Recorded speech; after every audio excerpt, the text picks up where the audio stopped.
Hello and welcome to the inaugural Big Ten Simply the West podcast. I'm Phil Irvin, joined by my co-host Blake Molly. Cheers, Blake. Good to see you, sir. How's it going? Not too bad, man. Excited for some football.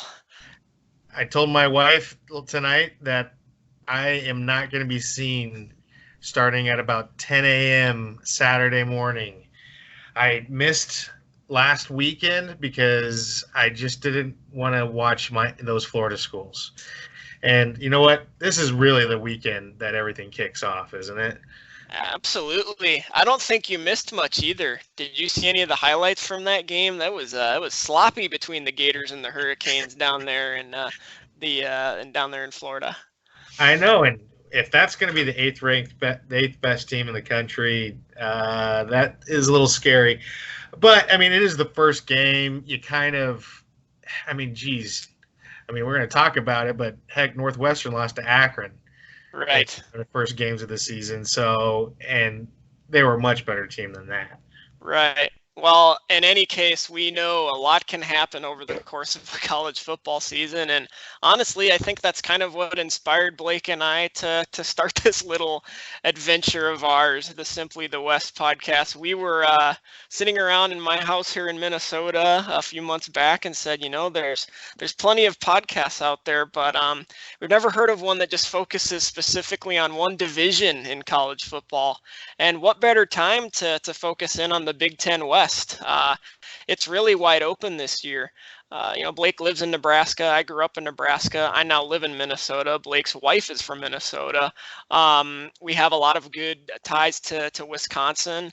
Both grew up pretty big Husker fans as I well. worked And at the University of Wisconsin. yeah, so there's hopefully, I don't know if knowledge is the right word. That might be strong language, but we'll hopefully have some fun and have some good conversations throughout the season and the off season here.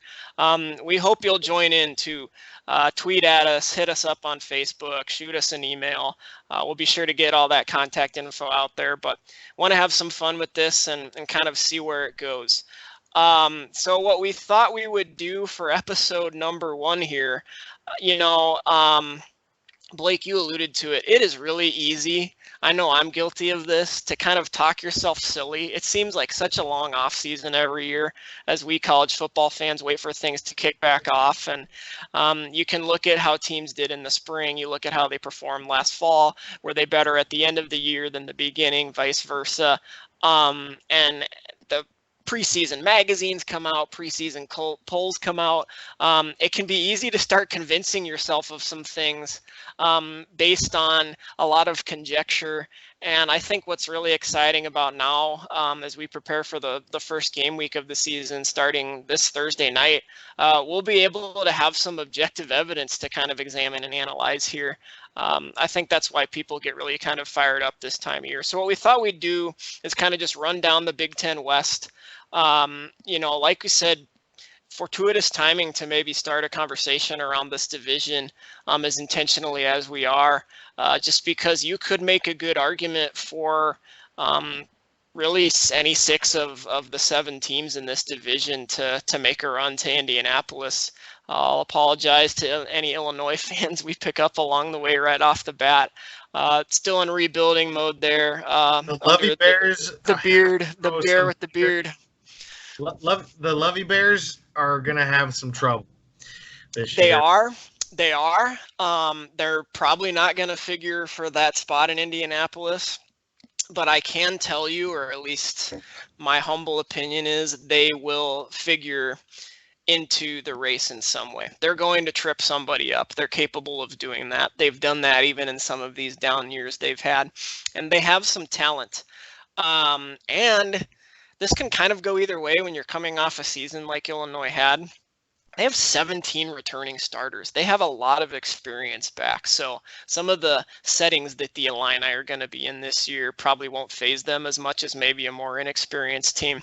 Now, the flip side of that is, Oh yeah, I was 17 just to say starters back from a team that had a pretty rough year last year. So it kind of two sides to that conversation. well, and you got to remember too that with the Lovie Bears, they got they were really, really young last year. Correct. And they had Nebraska's old quarterback. What was his name? That lefty, AJ Bush. Yeah, AJ Bush. AJ Bush. He was at Nebraska for a few years on a Pelini even, and but they have some good running backs. I thought that Lovie did a pretty smart job of not really giving them everybody confidence to have little wins. And heck, he's made it to the Super Bowl. He knows he hasn't forgotten how to coach. Not a bad coach. He's been really picking up a lot of transfers, a lot of graduate transfers. He's almost becoming like a Texas Tech, not the same style of offense, but like really just picking up all the trash or the people that just didn't have anywhere to go but were really good athletes. And he seems to be seeing whether or not that can translate into more wins.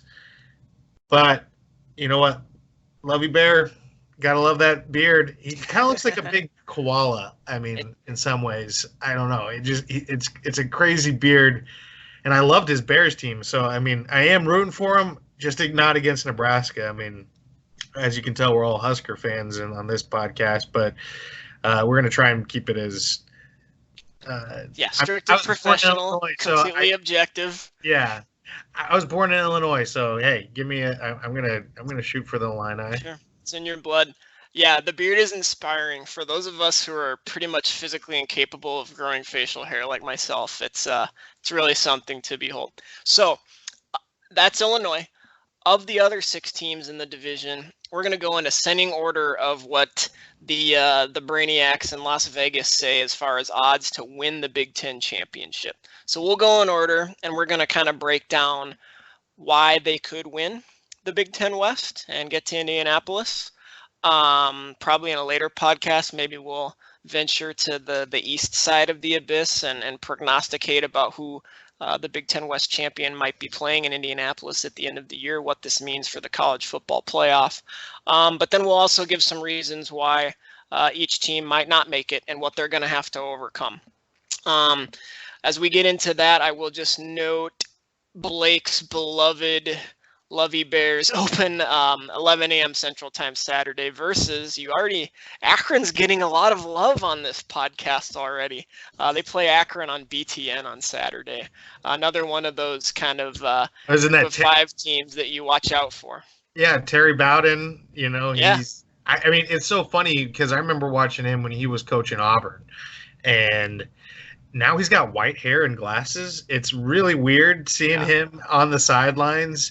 And he's a lot fatter than he was. It's like reminder 4,900 of how I'm old when the Terry Bowden starts looking old when you're checking in on good old Akron. So next on the list is Minnesota, the Golden Gophers, and the Fighting PJ Flex. Already PJ's 3rd year of rowing the boat here in Minneapolis, which is crazy. To mention that this section is brought to you by PJ's Flex. I mean, his Flex Flakes.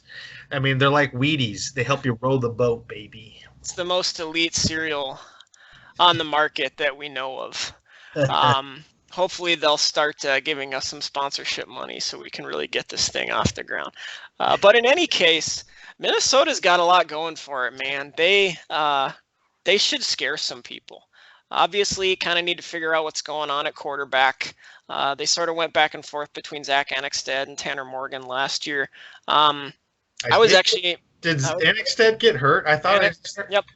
So it's kind of weird how it's worked out. Annexstad gets hurt last season, actually against Nebraska. Morgan comes in, plays pretty well. That Nebraska game in Lincoln, I actually happened to be there.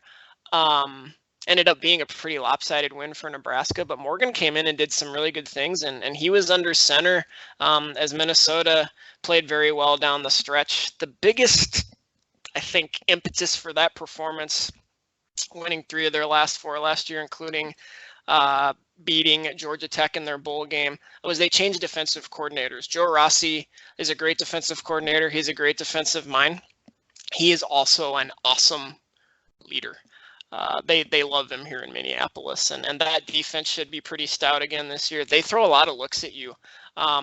Actually went to one of their open practices here a couple weeks ago. You'll see them go three down linemen. You'll see them go into a 4-3 pretty easily. They're shuffling a lot of guys in and out, and they've got some good returning talent on that side of the ball. But yeah, it comes back to quarterback on offense. A lot of good skill players. Gosh, they're really deep at running back too. They take on South Dakota State at 8 p.m. Central on Thursday of this week, kind of getting the week one party going at TCF Bank Stadium. And that might not be easy. I mean, South Dakota State always has somebody. Yeah, well, the Jackrabbits have been known to trip teams up too. You've got kids from Minnesota, from Nebraska, from Iowa that maybe feel like they were a little bit overlooked by some of the bigger schools. And season openers are weird. Something goofy always happens. You have more penalties. Teams are still getting their feet under them. But in that game, Minnesota could use as many as 6 running backs for that season opener. So they're very deep at that position. And then the offensive line. A lot of experience coming back. They have a 400-pound right tackle. From Australia or something? Yeah, as Australian. You go watch them practice, and watching college football practices are kind of weird. It's hard to tell who everybody is if you're from far away as a fan, and you can tell the offenses and the defenses. You can tell the quarterbacks are because they're in the no contact jerseys. But I'm gonna butcher his name. Falele, I think is how you say it. Apologies to him. I'm sure he's listening. He just stands out, and the crazy thing is he can move. He's got great footwork, so he's kind of the figurehead of what's a really good offensive line. So I think Minnesota is going to give people trouble this year. What they need to do better. People around here, man, sports fans here are just so used to being disappointed. The Gophers are the 8th to 10th. The Gophers are about the 8th to 10th show in town behind a lot of the professional teams here, but they're no exception. They find ways to lose games they probably shouldn't. Even during that kind of hot streak toward the end of last year, they kind of had a clunker against Northwestern. Obviously, the Fighting Fitzes from Evanston, who Blake will talk about in a minute, went to the Big Ten championship last year, but Minnesota really didn't show up in that game.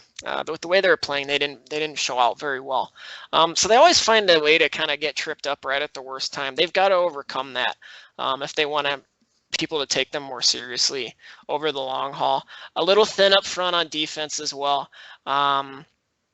Annexstad, like we said, hurt during training camp. Sounds like Morgan's going to get the nod at QB. So maybe that situation's rectifying itself. But they're going to have some strong play from that position if they're going to want to make a run here and surprise some people. Have a couple of their tougher opponents at home. The schedule sets up nice for them. So it should be a fun season here in the land of 10,000 lakes as the weather gets colder. Well, what about now? They have an awesome receiver, Tyler Johnson. They do. He's not getting enough play. I mean, he's a Biletnikoff guy. If he doesn't get, I mean, he's on the watch list. He really, I mean, he's a freak. He really is. He runs great routes. He can get open against anybody. I mean, you watch him against some of the best defenses, and he's tearing people up. Really, what I see is, even though PJ Fleck might wear some people thin in terms of his craziness, the guy can coach. I mean, he took Western Michigan, and you know what? They played Wisconsin, who was really good the year that they played. I think, what was that, the Alamo Bowl or something like it was some January 1st Bowl a couple years ago. New Year's-ish, yeah. And he played them fairly tough. Now, they still got beat. But that was mostly talent, and he's closing the talent gap in a lot of ways. And it's not an easy place to recruit, is in Minnesota, honestly. So he's a good coach. Now, like you said, it's kind of like that. I mean, I'm feeling this way about the Huskers as I'm thinking about all the things that we've learned to do over the last 5-6 years about losing games that we want to win or should win. Or sure. In Minnesota, it's been that way for a very long time. Even when they had the dual running backs, was it Beck or who? I can't remember who the coach was, Graham or somebody. The guy was a coach at Kansas in the 90s, and he had the two running backs playing in the Dome.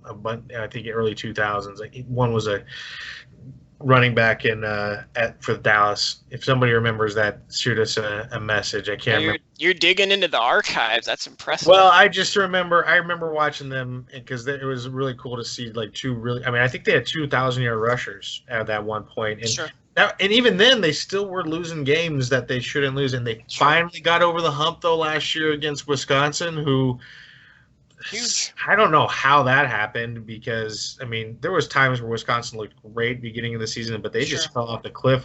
Hornibrook must have taken too many hits. And honestly, that's what it was. He started taking more hits and started fumbling and started interceptions.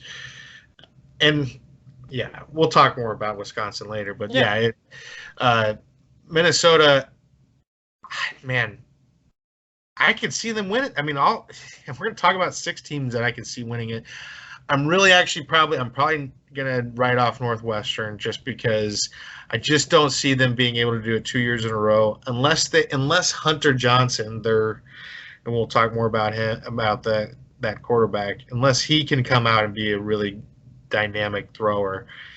I just don't see the talent gap. I mean, they had a lot of lucky breaks last year, honestly, to get them to the championship game. Sure. Yeah, we'll touch on that in a moment. Next team on our list is actually Purdue. They open up at 8:30 p.m. Central on Friday at Nevada on CBS Sports Network. Nevada's got a lot of talent. That could be a good early test for the Boilermakers out of the gate. But they're up. I saw that they're favored by 10.5 points right now on Bovada.com. So now that I can just go over into Iowa and do some sports. Lucky you. Yeah, if you want to I'm in Omaha, so I'm only about 25 minutes away. Let's hop across the river to Harrah's or. I don't even have to do that. I have to get the app, and then as long as I'm in Iowa, I can do it anywhere in Iowa. Hypothetically, not that you've thought about this at all. I could be somebody's bookie. You can send me $1 to place down your bet or something like that. All right. Well, in any case, tell us why or why not we shouldn't bet on Purdue this season. Brom, he is a phenomenal coach. It always drove me nuts watching different coaches. Jim Harbaugh's kind of like this, although he did have some creativity with his offense in the NFL, and I see this all the time. But now you're starting to see these young guys where it's like, we have 16, 17 games to win in the NFL. We can come up with new plays every week, and we can throw the kitchen sink every week. Sure. We don't have to hold things back. Brom kind of runs his offense like that. Yes, everything is much more, they build off of each other. They do the same thing similar to what Nebraska does in that term. But Brom is a phenomenal coach. The thing that's really going to limit them, honestly, is their depth. They don't have they're not even close to the 85 scholarship limit. Rondale Moore is huge. Elijah Sindelar, he can get it to playmakers. But you've seen it. The Nebraska game against Michigan, for all those Nebraska fans out there, they want to forget that game. But you see what happens when, even though somebody has a good play caller, a dominant defensive and offensive line can push the living crap out of anybody. That's where it starts. Yeah, and that's honestly the biggest thing, whereas they had some pretty good defensive linemen for last year that kind of helped them stay into games and, compete with the Ohio States of the world.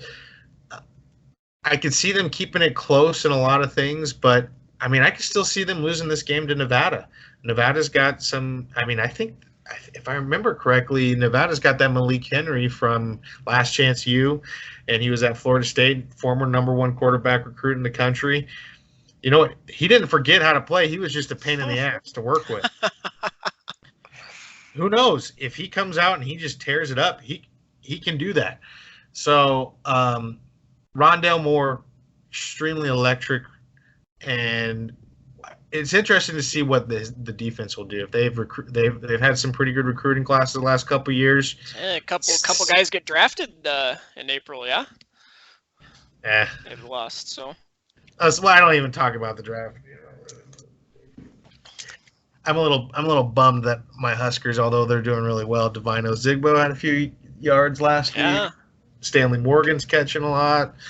So Yeah, we'll get to the Huskers in a minute as well.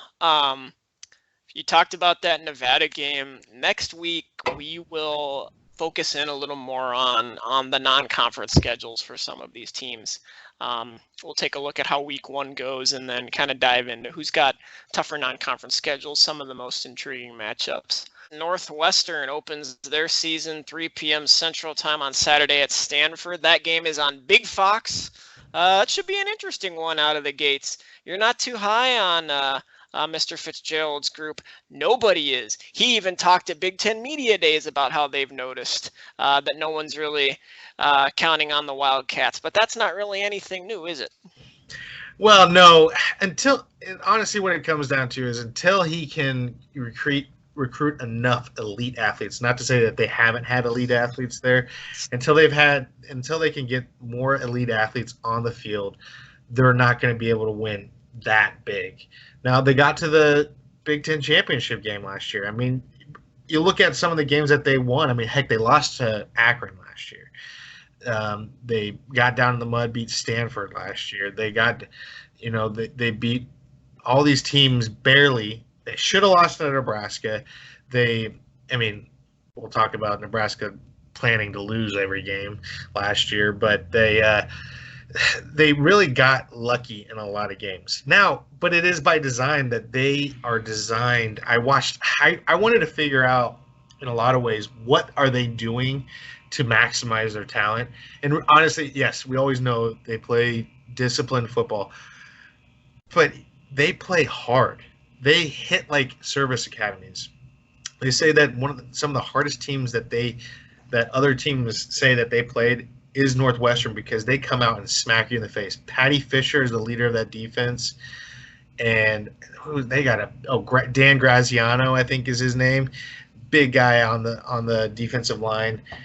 They will smack you upside the head and turn around and say, "Get back to the huddle. I'm going to hit you again." They're going to come at you hard. They hit you so hard. And on offense, they feel the same way. They get the tight splits similar to the service academies, and they really limit mistakes because they know that they're not going to have 330, 350-pound linemen to be able to push you around. Now, again, you're going to see this just start watching some of the skilled position players. Yes, Ohio State has some guys that are just going to flat out beat you. Last year, Paris Campbell could just flat out fly past people. But a lot of times, it's just about getting open. I mean, you look at Hunter Renfrow at Clemson; the guy just gets open. He doesn't have blazing top level speed necessarily, but no. It's some guys just have a knack. Exactly. And Jordan Westerkamp at Nebraska was the same way. But you have to get a quarterback that can get you that ball, that endpoint accuracy. It's going to be interesting to see that it's Hunter Johnson. I just read that they're not sure they still have a named starter. It could be him or TJ Green, the guy out of Rockhurst, former Trent Green's quarterback. So if they can figure out who the quarterback's going to be, if they have an elite quarterback and they can maybe find an elite wide receiver, they seem to always find a good running back. They have a beautiful new facility right up there on Lake Michigan. I mean, they have a really good chance at getting past, but I just can't see them doing it 2 years in a row. The fighting Fitz is – I love Fitzgerald. I think How could you not? He's a tough-nosed guy. He stays at his alma mater. You got to love that about him. It's just that I just can't see that it working when other teams have raised their game like Minnesota and Nebraska in the division. Well, a lot of these teams we're looking at in the division, big picture holistically, just based on where they're at in the college football pecking order, based on fan interest, based on the market they're in, based on the tradition, the facilities, the resources, they all have kind of a different ceiling. Fitzgerald seems to have Northwestern reaching its ceiling, which is getting to Indianapolis every once in a while, coming up to bite some folks. Making a bowl game every year.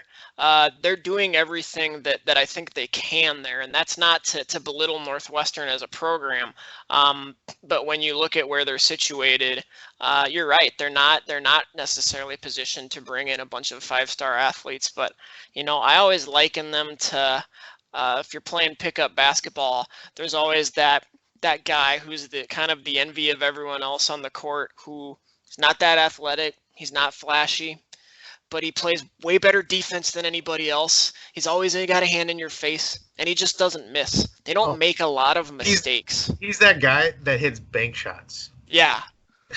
Yeah. He has that turnaround bank shot that nobody can stop because nobody shoots bank shots in pickup. The mid-range jumper that just annoys the crap out of you. So good for Northwestern. I think maybe in the same ilk as Illinois. I think they're going to have a lot better season than Illinois.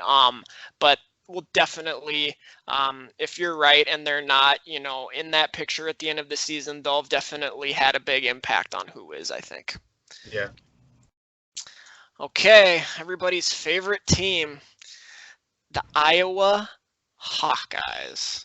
Week 1 against Miami of Ohio, the Red Hawks, not the Hurricanes. Great hockey program there in Miami of Ohio, by the way. Down the last few years, but also the home of Ben Roethlisberger. Can you name any other current or former football player for Miami of Ohio other than Ben Roethlisberger, Blake? I'm putting you on the spot. I cannot, although I did know that it was in Ohio. I should know some Red Hawks. I feel it. I do know a coach. Go on. It would be Sean McVay. Wide receiver. Went to Miami, Ohio. I'm going to double check that while you look it up. But while you go, I'm going to look it up. But I'm pretty sure he went to Miami of Ohio. Sure. Yeah, you get right on that. I'm sure our many, many listeners are at the edge of their seat while you look that up. Yeah, the Hawkeyes could be an interesting year for them as well. They're another tough team. They're another team that's always. There you go. Blake is on the board, ladies and gentlemen. Congrats, Balake. What do you think of Iowa this year? I don't feel like a whole lot of people are talking about Iowa. They've got some good returning experience. Nate Stanley's a beyond serviceable quarterback. Ferentz is obviously very consistent. But the Hawkeyes just don't seem to be getting a ton of love. But according to Vegas, third best odds to win the Big Ten championship out of this division. Yeah, I hate Iowa. So no bias at all. No, but you know what? This is actually it's going to take a lot of pain getting this out of me. But I went back and relived the horrible game that was the Iowa-Nebraska game, and honestly, it's been this way the last couple times we played against them. They kicked the crap out of us, and the only reason why Nebraska was in that game was, yes, the offense was good enough to keep us in the game, but honestly, Iowa should have been up 40-something to 10 at a certain point because they pushed our defensive line around.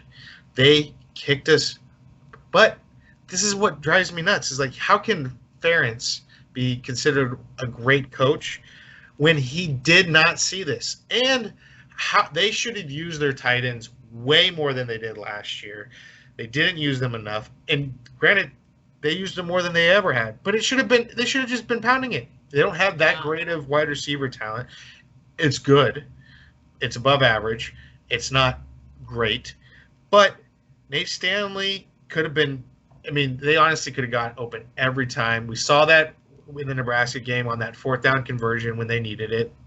They came down and got it to Hawkinson because why not? Hawkinson and Fant, who's from Omaha, both are first-round draft picks. Well, it became this almost soap opera between Ferentz and Fant down the stretch last year. One of the best athletes they've had through there in a while, and the way he was utilized was questionable at best. They're going to miss those tight ends this year, though.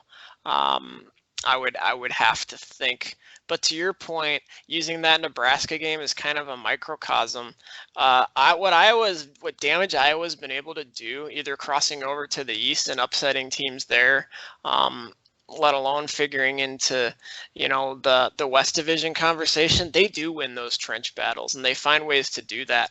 I have to think that's not going anywhere this year, and they're not going to be an easy out for many folks, maybe despite that lack of top-end talent, outside of the offensive and defensive line. And Ferentz has always kind of hung his hat on having good defensive backs, though, too. Although Hooker's gone, he's to the draft. He went to the draft. They do have AJ Epinesa, who's a freak of nature. AJ Epinesa is a beast. And they got Tristan Wirfs on the offensive line. They got a lot of good talent all across the board. But I just worry that if I was an Iowa fan, I worry that Ferentz kind of just overthinks it too much. He actually, it's funny, he's a Hayden Fry guy, but just like Bill Snyder out of Kansas State, sometimes would overthink things.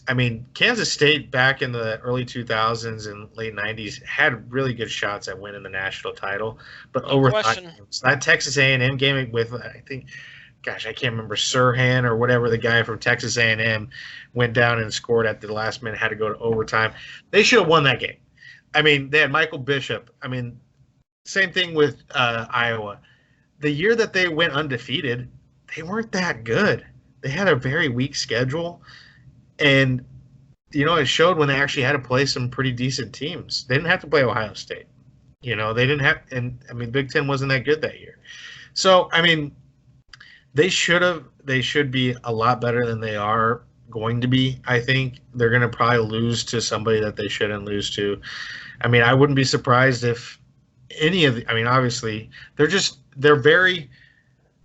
they do have a tougher cross schedules though too. That's the other thing. That's the biggest thing, is they just have a harder schedule to get through, and I don't think they quite have enough talent to get through that. And unless Ferentz can't get his head out his butt, honestly, he needs to have more consistently, like the Fighting Fitzes. Honestly, sure. Have much more consistent coaching. Iowa ranked 20th in the inaugural Associated Press poll, so I'm getting at least a little love on a national scale.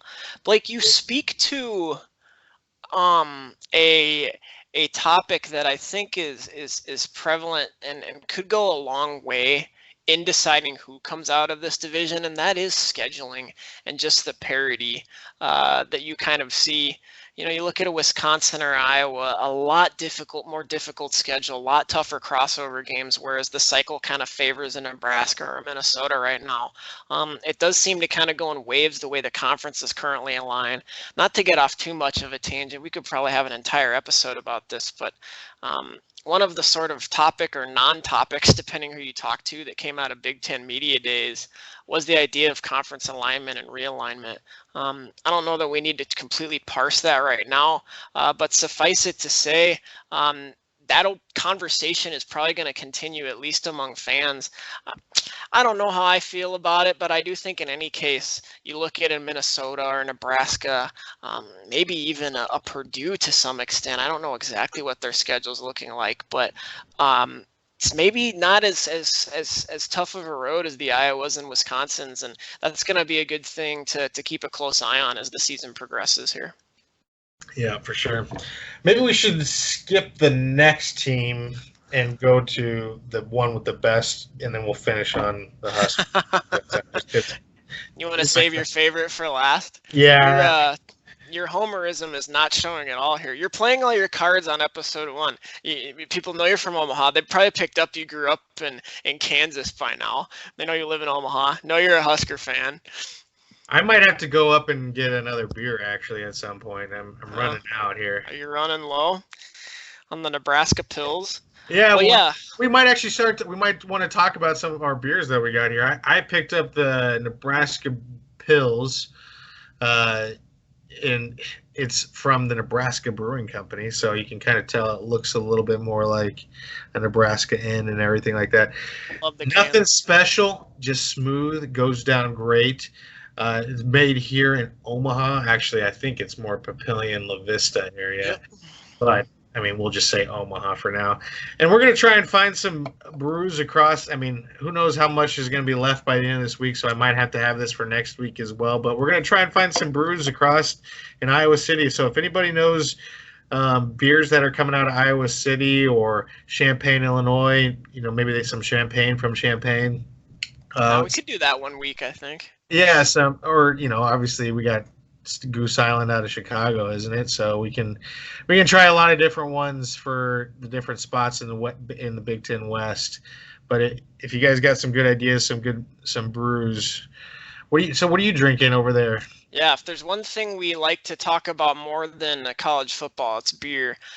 You kind of went with one that you were able to obtain in your backyard. I did as well. This is a Slugfest Juicy IPA. It's brewed by Summit Brewing Company, which is out of St. Paul. Summit's actually kind of a staple in the craft beer world. Particularly in Minnesota. I know it's blowing up in Nebraska where you live, and really in a lot of these locales and college towns that we talk about. A lot of great craft beer here in Minnesota. Summit's right at the top of the list. This is a new one they just came out with this year. Again, it's kind of a juicy IPA, a little bit of citrus hop to it. It's really smooth for an IPA. I've kind of become more and more of an IPA guy as time goes along here. And this one is got some good bite to it, but still finishes pretty refreshing. Really, really good summer beer, again, with some of those citrus notes. Just a note on Summit, too. Talk about great stories and great storytelling. Summit is one of the oldest craft breweries really in the country. You have this phenomenon of kind of these microbrews popping up the past 20 years. Summit celebrated its 30th anniversary just here within the past couple years. Their founder's name is Mark Stutrud.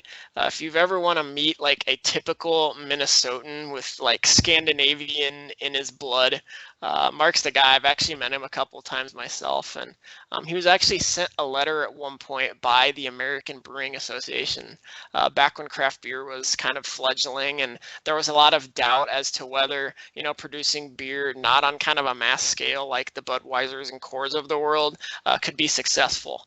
So he has this letter, and it's actually framed in Summit's like beer hall if you go tour there. Basically, in very formal English, like, I hear you are thinking of starting a craft brewery. I would strongly discourage you from doing so. And obviously Summit's been very successful, so that note is hanging on the wall now. So that kind of tells you what you need to know about Summit. I think they do distribute around the upper Midwest as well, so be sure to grab that. I've had that Nebraska Pils too. They call that a session beer because you can sit down and have a few of those and then have a real good time. It's nice and light, nice and balanced. One of my favorite, just kind of, plain's not the right word, but simple lagers that's out there. Plus, they have the can top. Love the open top. Yeah. So if you're a poor college student like I once was, and you can actually put this into the dishwasher and use this as your drinking cup during the day, and maybe scare a few ladies when you're having it out for breakfast or something like that. That might. I did that with Tall Boys from PBR. Some PBR did that. But we had to cut it off. So I'm glad that they got a nice little top that I can just pull off and everything like that. But yes, it is a session beer, and I'm having a session right now. Do what you got to do. Okay, let's go. We will go a little bit out of order at your behest there, Blake. Technically, Wisconsin, which I'll touch on, and I guess now has better odds according to the Vegas odds of winning the Big Ten championship than Nebraska. A lot of people picking Nebraska, rightly so. We'll get into that for a minute. Why are there more people not talking about Wisconsin? Yes, they were ranked 4th going into last year and went 8-5. Yes, they have some talent that they're missing off of last year's team. Yes, they're breaking in a new quarterback, but have we not learned over the past decade that Wisconsin is a team to be reckoned with? They scare me if I'm a fan of any other team in the league, if for no other reason than the fact that they have to be just hacked off at how last year went. They watched Minnesota come into their home field and win the Axe Trophy for the first time in a decade and a half. the proverbial chopping down of their goalposts on their home field. That's an embarrassment if you know anybody from Madison. They have an empty trophy case that they walk by to and from practice every day where that axe is supposed to be. You think they're not thinking about that? You think they're not thinking about what a disappointment last year was? Motivation goes a long way. College sports are weird in that way. You can look at the NBA, you can look at some of these other sports that we're all so passionate about and we break down so diligently. Emotion matters in college sports, and motivation matters in college sports, especially college football, the grind of a season. We're in the final stages of fall camp giving way to game preparation as we speak. That's a grind, but the teams that get through it are the ones that are motivated. And I think Minnesota, or Wisconsin rather, is going to be motivated as heck going into this year. They also have a guy named Jonathan Taylor. Perhaps you've heard of him. I forgot about him. What is he good? Probably a Heisman Trophy candidate. Just runs roughshod over pretty much any team he sees. And again, they just have to have a chip on their shoulder after the way last year went. Here's a stat. Recent column from Tom Oates in the Wisconsin State Journal pointed this out, and I thought it was really interesting and really telling. In the past 10 years, Wisconsin has 102 victories. Here are the teams with more victories than Wisconsin in the past decade. Alabama, Ohio State, Clemson, Oklahoma, and this one surprised me a little bit, but when you think about the competition they're playing, it's not that surprising. Boise State. That's out of 130 FBS teams. This team is consistent. They've had 3 coaches during that span. They find a way to get it done. Watch out for Wisconsin. That being said, they are breaking in a new quarterback. Again, kind of like our Illinois conversation. Is that the worst thing in the world? Alex Hornibrook had a very strange career that ended strangely as he transferred to Florida State this offseason. Which he just got named as or I don't even know if he's still even backup. He might be third string. Yeah, he won't be starting for the Seminoles, and I don't know that that's surprising anybody. In any case, offense, yeah. Wisconsin did recently name Jack Cohn as its starter heading into Saturday's game. They play on ESPN at 6 p.m. Central against South Florida at South Florida. Talk about a tough test right out of the gates, having to travel down to Florida, playing the heat down there. South Florida, Charlie Strong doing some good things down there. They're a team to be reckoned with. We're going to know a lot about Wisconsin after this Saturday, and we'll know whether I'm at least a little bit more, whether I may be overreacting or if they really do have as many holes as maybe the general consensus prognosticators seem to be pointing out. A lot of folks in Madison say they might actually be one more year away from being as nationally relevant as they have been the past decade. Not as many blue chippers on the roster, young in a lot of positions. They do have a tough schedule too, getting back to the schedule conversation. Ohio State, Michigan, and Michigan State are their crossover teams. So can see that point. They also have to travel to Ohio State, Nebraska, and Minnesota, which again won the Axe last year. So some arguments to be made, but Wisconsin is just not a team. I think even the way last season went, they've earned the right to not be simply written off heading into a season like this. And I suppose for what it's worth, Vegas tends to agree. Yeah, and I mean, if you actually look at, I mean, I follow Wisconsin. I work there. I know a lot of people from Wisconsin. So I became kind of a closet Badger fan in a lot of ways over the last 5-6 years. I like the way they play football. Don't necessarily like their personality. Granted, I don't know if I even like Nebraska's for a while either, so that's not saying much. But if you actually look at how they played down the stretch, they really took on the personality, or at least the confidence. They played with the confidence that their quarterback played with. So however confident Hornibrook was playing with, seemed to always be very confident against Nebraska. And I mean, he went like 10 for 12 against us so many times, and maybe had one pick that one time against us 2 years ago or whatever. But when he was confident, they played well. He'd hit short passes, maybe throw it one, a 15-yard out here or there on a play action pass. But when he got rattled, their season went down the tubes. I mean, that's honestly how the quarterback played. The whole team kind of went with that.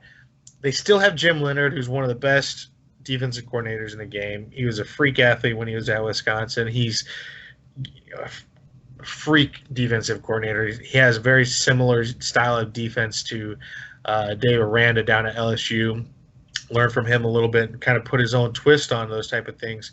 They seem to always find some big dude on the outside that walked on, that they built up, and now he's a junior and he's just fat. wreaks havoc.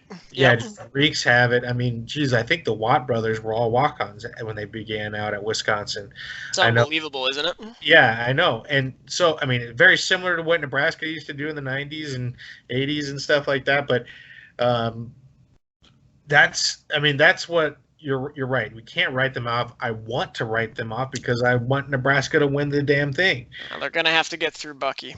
Yeah. That's one of the teams Nebraska's had a hell of a time with since it joined the Big Ten. Yeah. And so, yeah, you're right. I'm actually shocked that Jack Cohn got the nod, honestly, but he must be. You're on Team Graham Mertz, huh? Mission Kansas's own Graham Mertz. He went to Bishop Miege. My sister's teaching at Miege now, so more bias comes out. Yeah, I've seen him play. He's really, really good. Talented kid. You know what though? I mean, if it's close, you might want to go with the guy that's got a little bit more experience. Sure. And maybe work this kid that is more talented. But hey, give him a year to. I mean, because I went from college. Or from high school to college, and I only played NAIA, but the difference in speed is real. Huge. It's real, and everything is so much faster. The difference for Division I and NAIA is size and speed. You just don't see that game to game in high school football, no matter where you're at. Even if you're playing in Texas, you're just not seeing that. Give him a chance to get his head over the water, above the water. It's getting late. I'm screwing up my analogies here. So, I would not be shocked if they if they can get through some of these tough tests at the beginning of the year. They might be really, really tough and again, like you said, why are we writing them off? We shouldn't be writing them off, honestly, to get to Indianapolis and take on whoever is going to be coming out of the East. Sure, and to your point, if you just put yourself in that situation and Wisconsin is going to the Big Ten championship at the end of the year or is in that conversation, would anyone be surprised? I don't think so. But for whatever reason, just not getting talked about as much as the last team on our list, for example, the Nebraska Cornhuskers, the darling of really a Big Ten media days, earlier this offseason. You look at the Phil Steeles, the Athlon Sports of the world, very high on Nebraska. A lot of folks picking the Huskers to win this division. There are obviously 25 teams in the AP Top 25. Can you tell me how many of them had a losing record last year, Blake? Probably just Nebraska. That would be the only one. Why are people so high on a team that was 4-8 each of the past 2 years? 3 reasons. Frosty, Adrian Martinez. It's a good start. And schedule. Year 2 turnaround with Nebraska. With UCF, Frost did it. Easier schedule. We don't have to play. We only play Ohio State, honestly, in the East is the only tough one. They have Maryland and Indiana, right, this year in the East. That's correct. So only Ohio State. They potentially could be 4-0 heading into the Ohio State game in Lincoln. So it's in Lincoln. The only time they have beaten Ohio State was in Lincoln. Braxton Miller is just furious over that game still, I'm sure. Yeah, Levante David stole it out of his hands.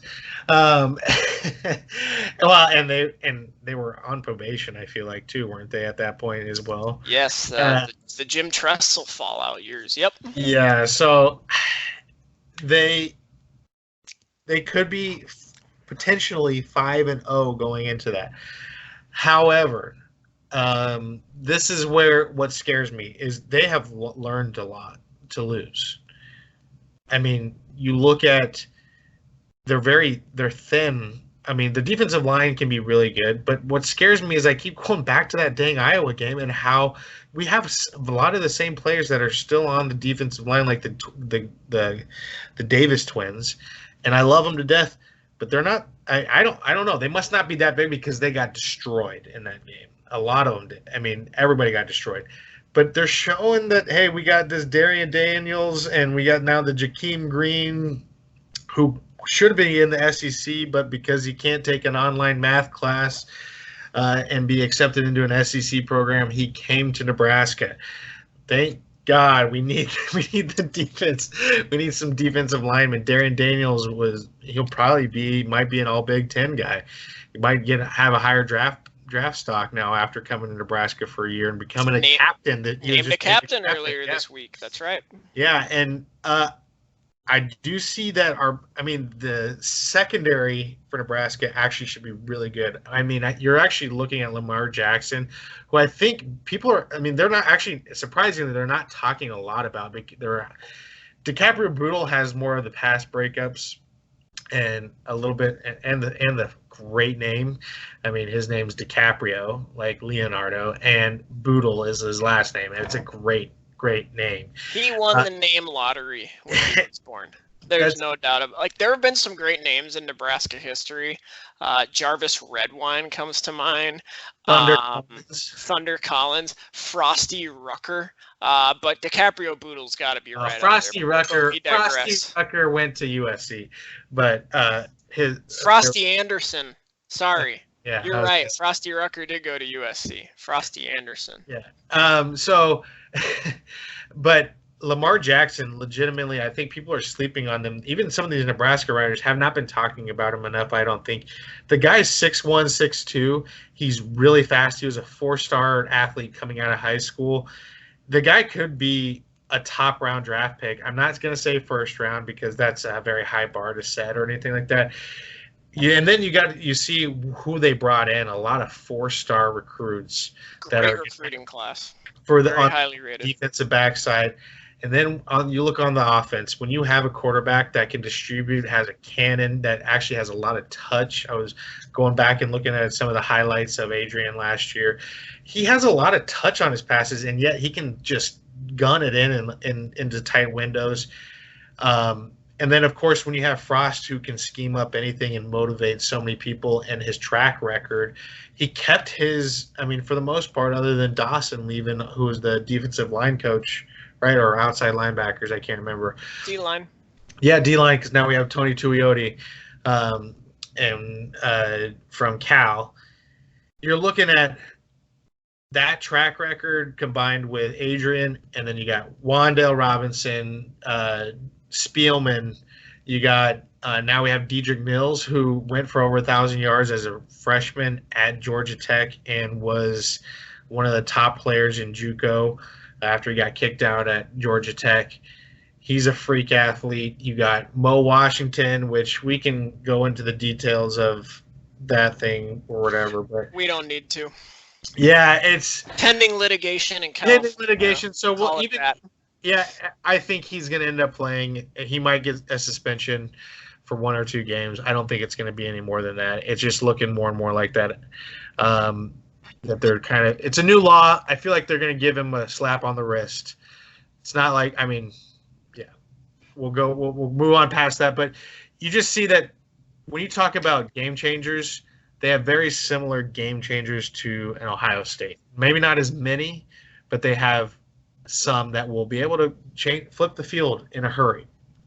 And then again, very weak. Not a weak schedule, but not near as strong. Because we could lose to Colorado, we could lose to South Alabama, which we're not going to lose to South Alabama, to be honest. Let's just hope they can play against South Alabama. Let's actually have a season opener on Labor Day weekend this year. That'd be an improvement from last year. Frost said today in his press conference that he's glad they're starting at 11 a.m. so that if it rains, he might be able to still get the game in by midnight. Yeah, no question. But another Akron reference on this first show. Yeah, the zips are all over the place. All right. About 'em. Here's where So I come out on Nebraska, because I know you're all wondering. I'll admit some of my biases too. I was born and raised in Omaha, born and raised. My grandfather's Nebraska flag is flying on the front of my house right now because it's game week. Been through the ups, been through the downs. I mean, we were spoiled, man. Blake and I both graduated college in December of 2010. So that means when we were learning what football was, Nebraska was winning national championships.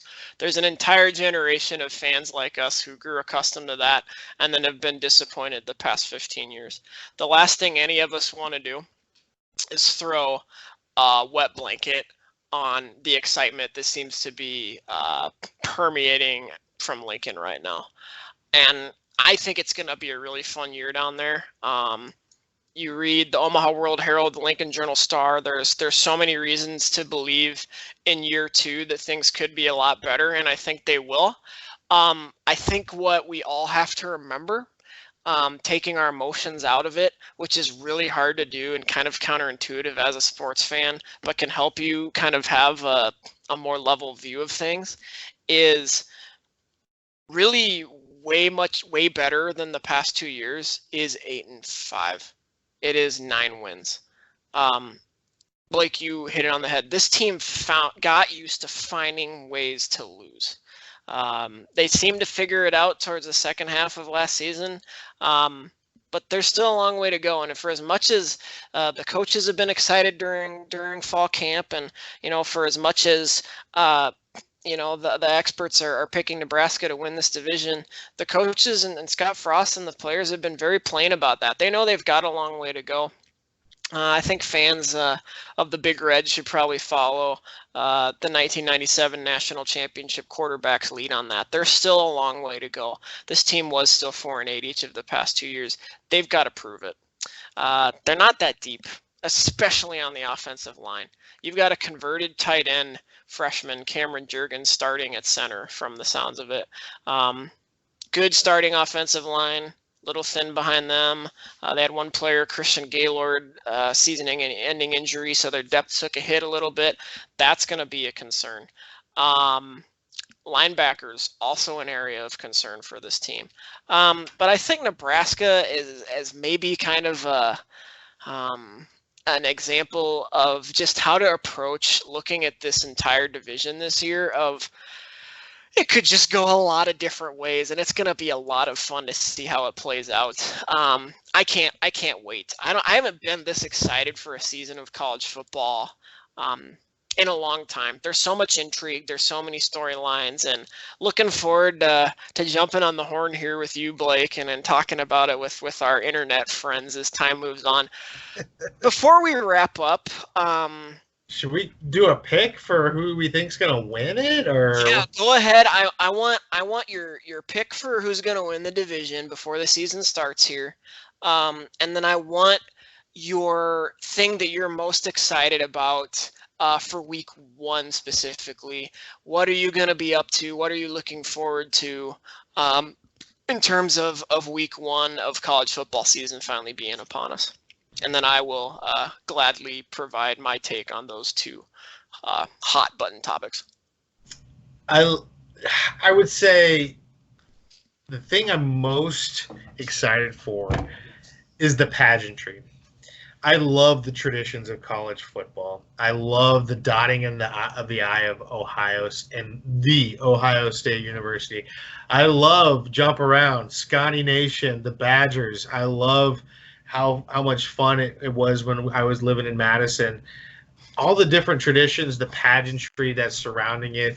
I mean, just this last week, a guy that went to my high school, and my parents actually got to meet Scott Frost when he was hired. He came in on a visit to Wichita, Kansas, to recruit Will Honus. He was just named a starter, and all the old players that were on the good defensive the defensive teams of Nebraska histories. You got your Grant Wistroms, who won Super Bowls. You got Zach Bowman, was a first round draft pick. a lot of different guys came down from the local area and handed out black shirts, which is the name of the defense for the Nebraska Cornhuskers, to help explain, but also let them know what it means to take pride in being a defensive player for Nebraska. It's those type of traditions. I mean, even one guy said he actually has it in his will that he is going to be buried in his black shirt. Jay Foreman. That is one of the things that we're going to see that that we're gonna see all those types of traditions come out. I'm excited about a lot. Week 1 to me has become such an awesome deal because college football gets basically 5 days of the spotlight. It's going to start Thursday. I'm actually going to Minnesota's season opener against South Dakota State on a date with my wife, which will be great. Then we're heading down to Lincoln after that, and we'll be tailgating with my family for the Husker season opener. But in between, you've got games Thursday, you've got games Friday, you've got Saturday, a whole slate of games. There's a few games on Sunday, and even on Labor Day itself, we've had a couple awesome matchups the past couple of years. Labor Day has really become kind of the official kickoff to college football season. 5 days straight of college football. It doesn't get a whole lot better than that. And again, looking forward to seeing how this division shakes out this year. It's going to be wide open. It's going to be fun. A lot's going to happen. And we're going to be here to talk about it, break it all down, hopefully have a little fun along the way as we go through this season. Any final thoughts from you, Blake? Oh, we got to give our I never gave my prediction. I think to me it comes down to Nebraska and Wisconsin, and I am going to give Nebraska the nod just for similar reasons to you. The schedule sets up a lot better for Nebraska. That game between the Badgers and the Huskers is going to go a long way to decide this division. I think October 12th here in Minneapolis when the Huskers come to town is going to go a long way to deciding the division as well. So it should be a lot of fun. Who knows how things will evolve over the next weeks and months, but can't wait to see how it all shakes out. You're going to be here on Saturday in Omaha and Lincoln? I am. I'm going to be we're going to be in Minneapolis. Of course you are. Yeah. Oh, jeez. That's you know what? I like to go to my mother and father-in-law's house. They have a big theater room that I'm going to take over on Saturday. I've been in that theater room. You're going to be in probably the best place possible. So yeah, I'm envious of you. So yeah, okay. Well then, that's hilarious. Maybe I'll leave a beer on the front porch for you or something, so you can just come grab it, and then we can feel like we're spiritual football buddies. Sounds good. Well, I think that is going to do it for the first episode here. Thank you all for joining us. Looking forward to a fun football season. You can check out the Simply the West podcast on Facebook and Twitter. We also have a YouTube page and SoundCloud you can listen on. We'll add platforms as we move along too, so keep an eye out for updates on where you can listen to us. And if you're really brave, watch us. Also, feel free to check out our website, simplythewest.wixsite.com/simplythewest. It is time for some college football. Can't wait to get going.